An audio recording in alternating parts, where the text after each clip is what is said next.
The wooden die showed 4 pips when the Dreadnoughts dropped out of fold space. Thorn caught it, turned it in his fingers, and set it on the console edge with the 4 facing up. 400 signatures bloomed across the bridge display, a crimson constellation that should have turned any sane pilot's blood to ice. He picked up the die again, rolled it. The clatter of hardwood against alloy was the only sound in the pale horse's cabin. Admiral Cathis felt the hive link warm with satisfaction. 400 draft vessels, her command, arrayed in perfect kill formation around a single Terran scout. The target's biometrics scrolled through shared consciousness. Elevated heart rate, normal cortisol, pupils constricted. Fear, but controlled. The soft-skinned biped should have been screaming. Execution order pending. Cathis pulsed through the link, her mandibles locked in the pre-strike position, chitin plates vibrating with hive anticipation. Tactical assessment? Primitive vessel, responded vessel technician Shriek. 3rd cycle, her antennae still soft enough to catch bridge light. Unarmored. Single plasma caster, class 3 range. Optimal engagement. Immediate. Thorn rolled the die again. 3 pips now. He placed it carefully, precisely on the console's forward lip. Cathis monitored the target's visual feed through intercept. The human was watching the die, not the Dreadnoughts. Not the weapon banks charging across 400 hulls. A cube of carved wood. 6 sides, apparently random outcomes. Superstition. Premortem cognitive decay. The hive link rippled with contempt. 1,000 minds sharing the same verdict. This species fractures under pressure. Hold position, Thorn said. His voice carried no static, no tremor. The pale horse's engines idled at standby, shields unraised, facing an armada that could reduce moons to slag.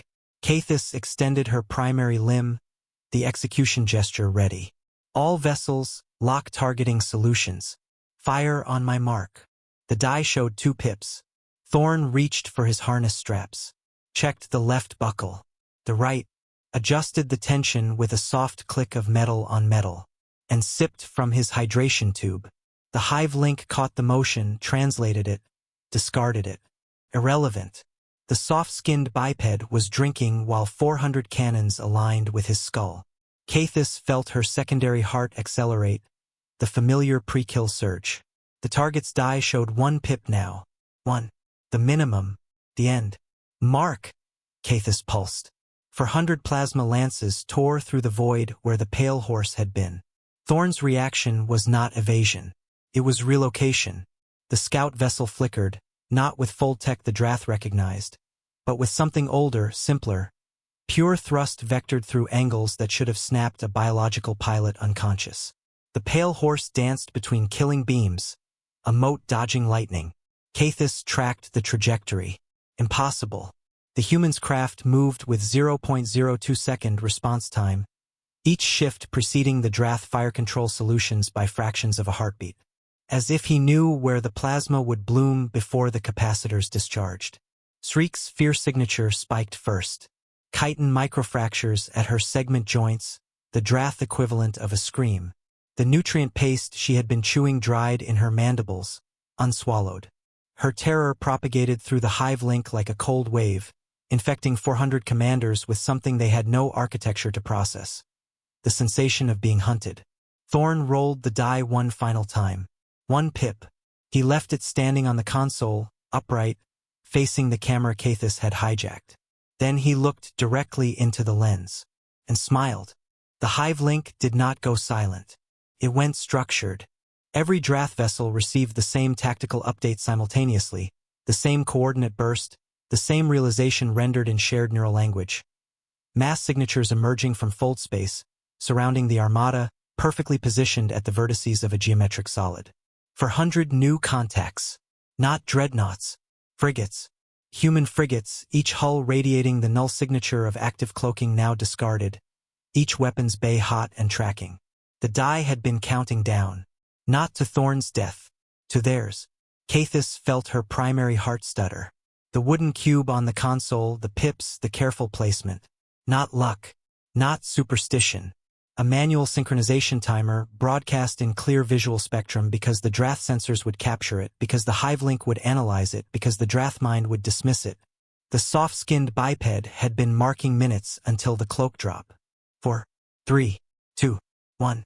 And the hive, in its perfect efficiency, had watched him do it.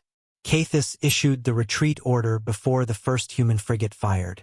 Her limb, still extended for execution, trembled in the air. The gesture hung incomplete, a punctuation mark without a sentence. Through the hive link, she felt Shriek's mandibles unlocking, the dried paste cracking free, the young technician's terror transmuting into something worse. Comprehension. They had analyzed the die and found superstition. They had found decay. The truth was architecture. The truth was that humans cultivated chaos like a garden, hid their regimentation behind apparent randomness, and let their enemies underestimate them as a matter of policy. All vessels, Cathis pulsed. The link carried her voice to 400 commanders, each feeling the same fracture in their shared certainty. Disengage. Fold space vectors. Priority escape. Thorn's hand moved toward the die. He did not pick it up. He flicked it with one finger, a casual gesture, and the cube tumbled across the console, pips spinning, would catching the bridge lights. Came to rest showing 6. Full. Complete. The cloaks had dropped. The countdown had ended. The die was just a die now, its function discharged, its meaning transformed from weapon to toy. Cathis watched it fall. She understood, finally, that she had never been hunting. She had been measured. The pale horse held position as the Drath armada scattered. Dreadnoughts folded into emergency jumps, their drives screaming against safety margins, hulls vanishing in flashes of tortured space. Some collided in the panic. 2 vessels, too eager, intersected at fold point and annihilated each other in a burst of radiation that blinded sensors for 3 seconds. Cathis counted them gone.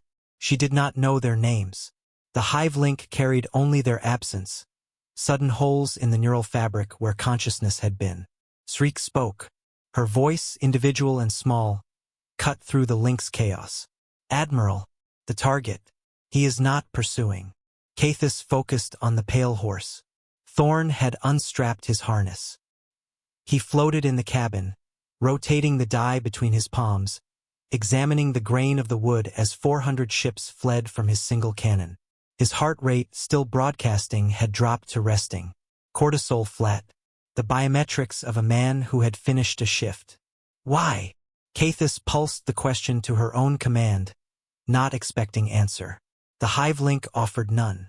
For the first time in her tenure, the shared mind held only silence, individual terror, and the cold geometry of defeat. They had come to execute a soft-skinned biped.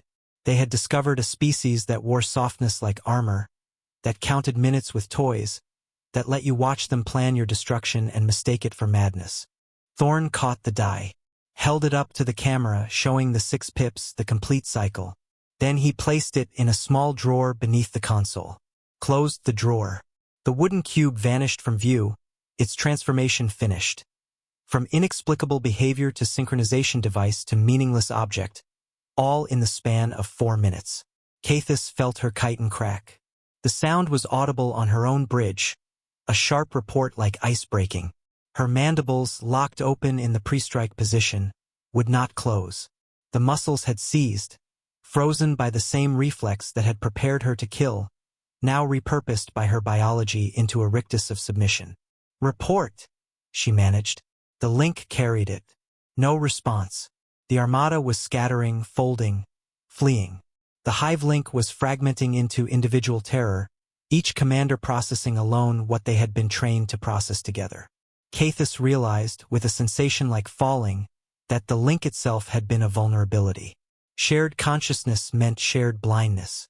The Drath had seen Thorn's die through 400 eyes, analyzed it with 400 minds, and dismissed it with 400 identical verdicts. One human working alone had outthought an entire species. Shriek's station chimed. The young technician flinched, her soft antennae flattening against her skull. Admiral, incoming transmission, Terran origin, text only. Cathis authorized reception. The words scrolled across her visual cortex, rendered in simple glyphs. The die was olive wood, from a tree on a planet we lost. Your turn next time. She did not understand. She understood too well. The pale horse turned, engines flaring, and accelerated toward the frigate perimeter. Thorn did not look back at the dreadnoughts. He did not need to. Cathis watched him recede, a single point of heat against the void, and felt the weight of the wooden cube he had left behind. Not physically, but in the architecture of her failure. It sat in her memory, 6 pips facing up, a door closed on an empty drawer. The hive link reasserted, tentative, wounded. 400 vessels reduced to 386. 14 ships lost to panic, collision, full drive failure. Cathis compiled the casualty report automatically, her training overriding her shock. The numbers were clean. The numbers were irrelevant. She had ordered retreat in 4 minutes. Thorn had planned it in however long it took to carve 6 sides into wood. The last Drath dreadnought folded from the engagement zone, leaving empty space where an armada had been. Cathis sat in her command chair, mandibles still locked, chitin cracked, listening to the silence where shared certainty used to live. The report would classify this engagement as an ambush, tactical error, overextension. It was none of those things. It was a lesson in the mathematics of deception. And the die, now vanished into a drawer on a distant scout ship, continued its fall through Cathis's memory, tumbling end over end, showing different faces each time she tried to fix its meaning. 6. Complete. 1. Beginning. The drawer remained closed. The wood was olive. From a lost planet. Cathis could not stop seeing it.